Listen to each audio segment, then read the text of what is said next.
This is the United States Army's Savalowski Air Assault School.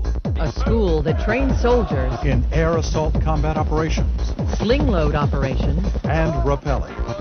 At the end of the air assault course, each soldier must be able to demonstrate the skills required. To make maximum use of the helicopter to support their unit's combat operations. The Savalowski Air Assault School is located at Fort Campbell, Kentucky. Home of the 101st Airborne Screaming Eagles Division. You're qualified to attend air assault training if you're a member of the armed forces. And are in good physical condition. The training is tough and challenging. But the rewards are great. The entire course takes 10.5 days to complete. With each day having an assigned task and skill to be demonstrated and accomplished. Prior to the start of training, Students are tested in their physical fitness and agility. this test is a prerequisite to attending this course The Air Assault School's obstacle course has 9 separate challenges. that test the body as well as the mind.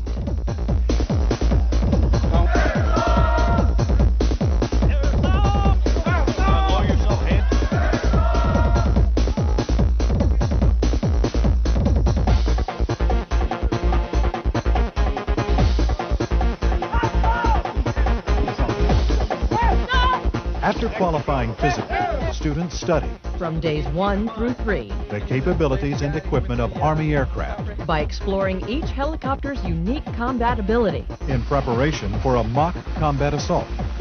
Students are then briefed in the techniques to maneuver in and out of assigned aircraft safely. Safety is important in air assault training. And each soldier is thoroughly trained on proper safety procedures, In assault procedures, as well as medical evacuation techniques.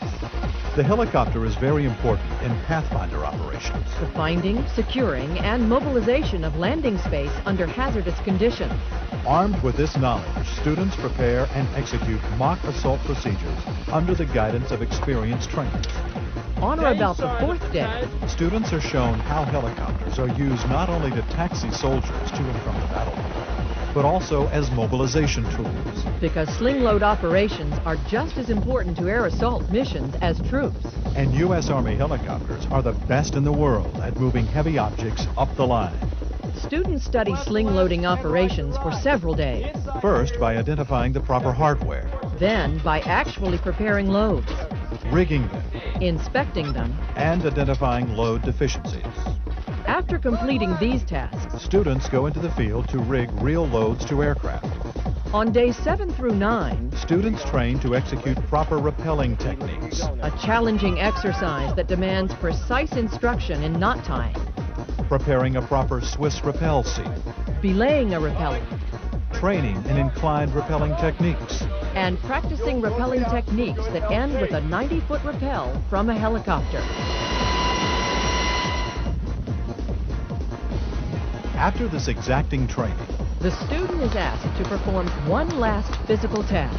to graduate, each student must complete a 12-mile road march in 3 hours or less, carrying a full complement of combat gear, As an end to your air assault training, this requires grit and determination. and qualifies you to be part of an elite corps of soldiers who wear the wings of the eagle.